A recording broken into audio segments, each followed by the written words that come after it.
Is it really a cargo van business? I'm going to discuss that on this segment of the Gig Geezer.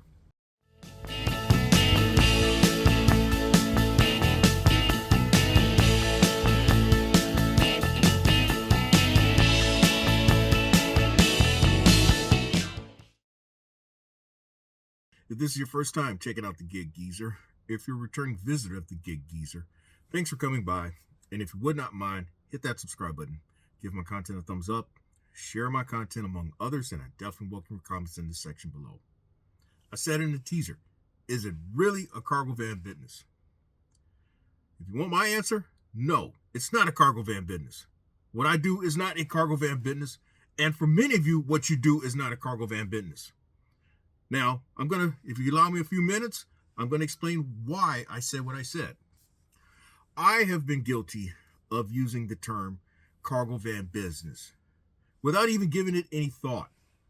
And after a year now, and this is my observation and my observation only, it's a term that has been used very irresponsibly and inaccurately. To say that I have a cargo van business means that I'm doing some wheeling and dealing with just cargo vans. Basically, it's like being the owner of a car lot. That would be, to me, a cargo van business. And if you really do a bit of research out there, you don't see the actual term as the way we use it, the connotation of what we use it. In fact, there's very little to no references of it. It does say, though, that a sprinter/cargo van is used for delivery and transporting of items and freight.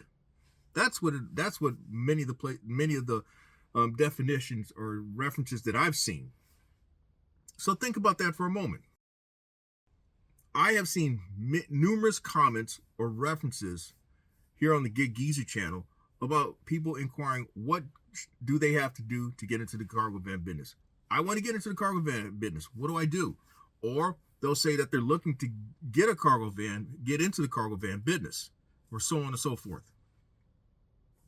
I'm guilty, as I said previously, as I've said already, I'm guilty of having contributed to the wrong use of that term, having referred to it in title descriptions and thumbnails,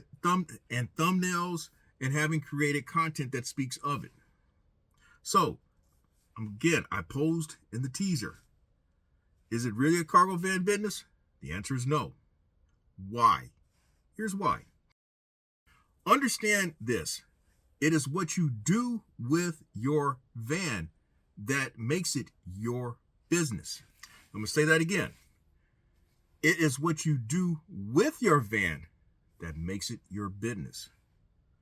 The van is nothing more than a vehicle, both literally and figuratively. Another word, let's just use the word platform, that you use to earn the money or the revenue that is generated for your business enterprise. It is the vehicle or platform by which you conduct your business. Truth be said, and I've said it already, I'm not in the cargo van business. I am in the delivery and transport business. In my actual business name, it has no reference to a cargo van. It does have reference to the word transport. And if you actually have listened to some of my past uploads, you'll hear that I don't really make reference to my cargo van business. What you often hear me say is transport, my personal business enterprise, business operations, or transport business. Those are the terms that you hear me say. In short, I have generated revenue for my business operation through the use of this sprinter/cargo van.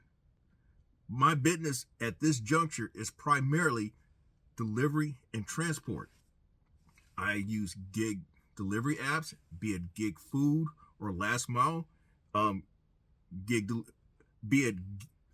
Food or Last Mile delivery apps, and I transport freight within state lines and across state lines by virtue of having a USDOT number and an MC number, or the other term, my authority. If you want to go back to some past segments, I didn't really talk specifically of this, but I hinted at what I'm sharing in this specific segment of the Gig Geezer. They are: your van is your money. That's this thumbnail. And this thumbnail, my most recent one, the flip side of, I hate to say it, my cargo van business. It should have been the flip side of my business if I want to use it correctly. The way I see it, my van or your van is nothing more than an important piece of your business puzzle. As I've mentioned on multiple occasions already, this van has put me in a position to where I have realized I have actually seen a greater earnings capacity. And that is in comparison to what I did previously, primarily gig food delivery work and operating out of my F-150. Now, what I'm sharing should challenge you from beyond your conventional thinking borders. Many on YouTube have seen what I've shared and have been inspired, or at least what some of the feedback has been over the various months over the past year, that they've been inspired to complete the transaction for a spinner/cargo van, and that they have used it to earn money. But in the thinking that many have made reference to it as the cargo van business by operating gig food apps, gig delivery apps, and maybe in some cases haven't gotten their authority. But again, it is I believe, in my opinion, it is inaccurate to say cargo van business. What you have done is you've gotten a van and have started a delivery and transport business. I'll also say this. I think, I mentioned in this segment of the Gig Geezer where I posed the question, am I guilty? Am I part of the problem? Am I part of the solution? I think folk have been enamored by what they see, thinking that, hey, this getting a sprinter/cargo van is going to be the pathway to making a lot of money. Again, it's what you do with what you got that becomes the pathway to how you actually realize success or failure, or how you actually earn money, generate revenue, or be able to say that you've earned more money doing what you're doing than what you've done before. So here's where I want to challenge your thinking. I mentioned that the sprinter/cargo van is nothing more than the platform. It is the vehicle, both literally and figuratively, by which you generate revenue and what becomes a part of your business. I noted in past segments how there's a Michigan couple who converted a Ford Transit long wheelbase extended body Transit 250 van, and it is used as a pizza parlor, a pizza shop, a mobile pizza shop. I also shared how there are various people who have created through the use of their van mobile tire repair shops. In fact, I saw someone on the side of I-20 some time ago, mobile tire repair, using his sprinter/cargo van. I ran into a Charlotte couple a couple months ago using a van similar to mine with the same dimensions in terms of wheelbase and interior space and all, and it being a Ford Transit 250.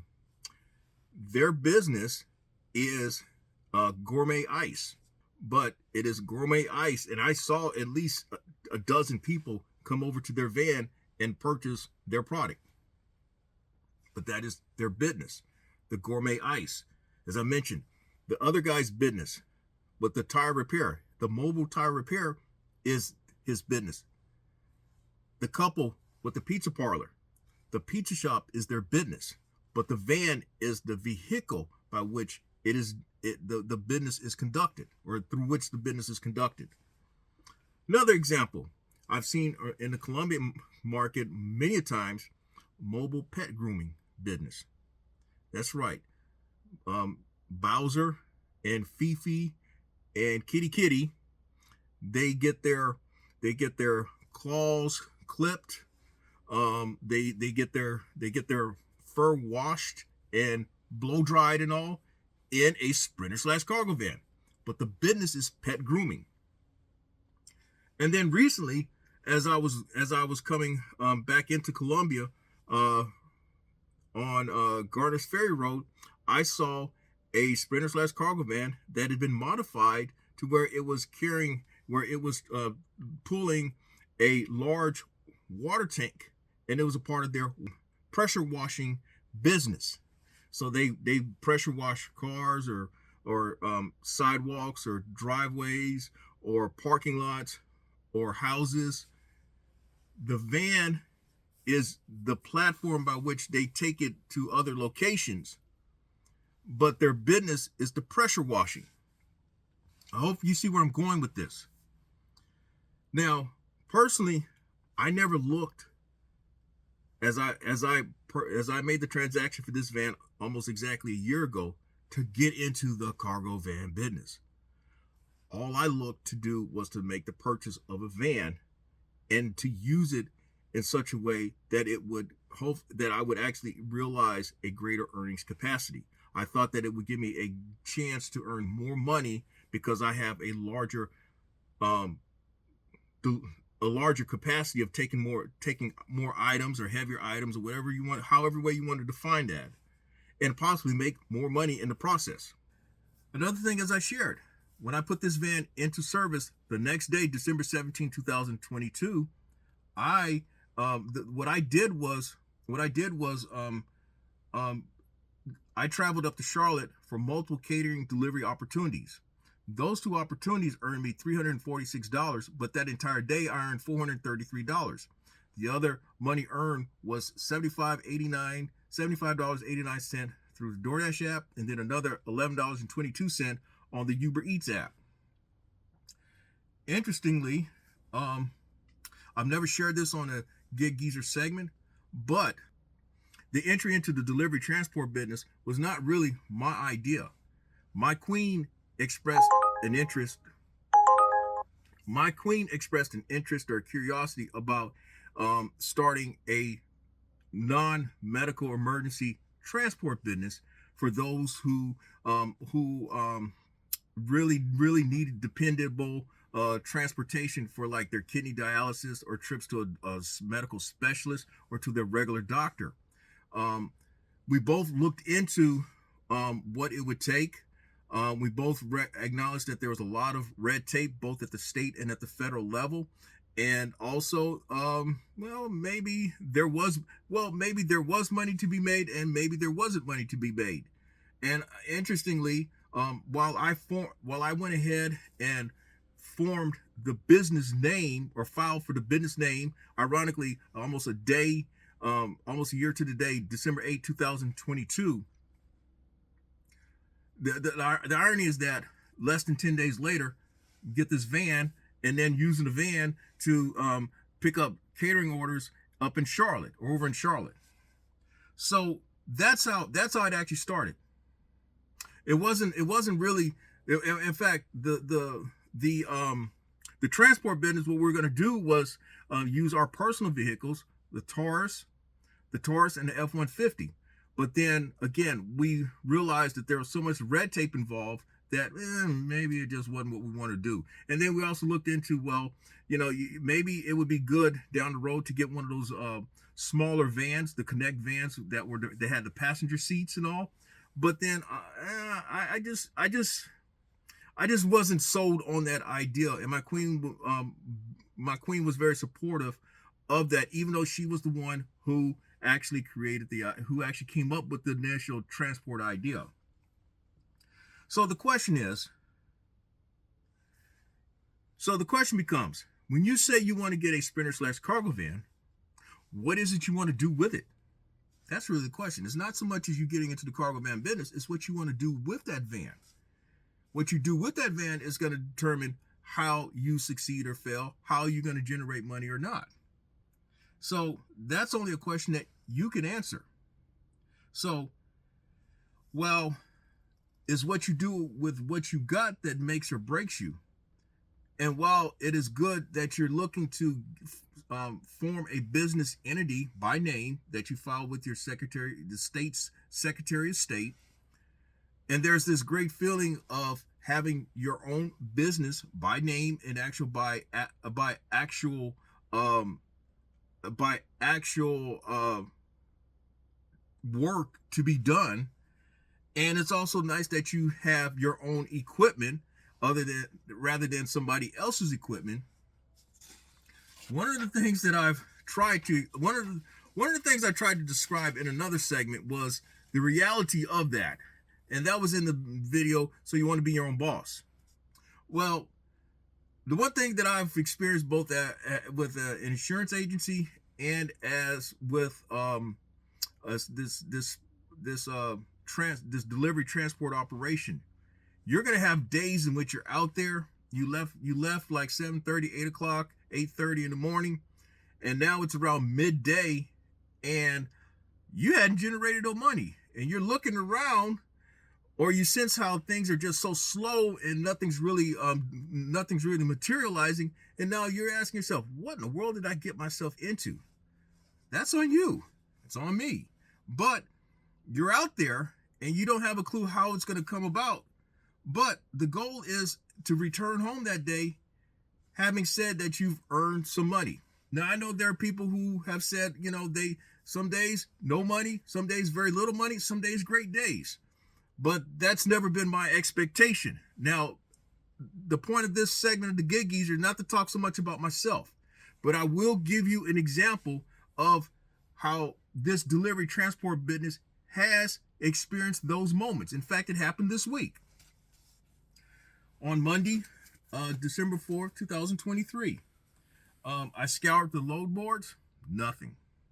And that went on for a couple hours. In fact, I left the geezer compound, the geezer pad, rather late because I spent a couple hours scouring the load boards, looking for try to make something happen with a brokered opportunity. Nothing. So I went out and I happened to catch a last mile opportunity that paid $42.13. Then I happened to catch a gig food delivery opportunity, paid $15.03. Then there were two last mile delivery opportunities that I happened to kind of stack together. They paid $48.81. Then I happened to catch an Instacart, which ultimately paid $12.25. It actually offered $14, but there was an item that had to be refunded, and so therefore, I didn't get all that was offered. So now I'm at $118.22 for the day, and we're about 2 something in the afternoon, and I'm thinking that if I can get to 200, that might be a win. So now, what ended up happening?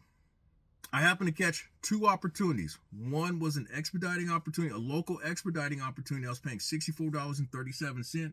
And then I happened to stack that with a last mile gig delivery opportunity that ultimately paid $192. So now I went from $118 to just south of $375. The exact dollar amount was $374.59. So my point is that what I did was not cargo van business work. What I did was looking for delivery and transport opportunities. Okay. And with that, somehow things worked out that at the end of the day, as I often say, or at the end of the week or at the end of the month, I was able to come back home and share with my queen that, hey, here's what the business did for today. And so hopefully you got something out of this segment of the Gig Geezer.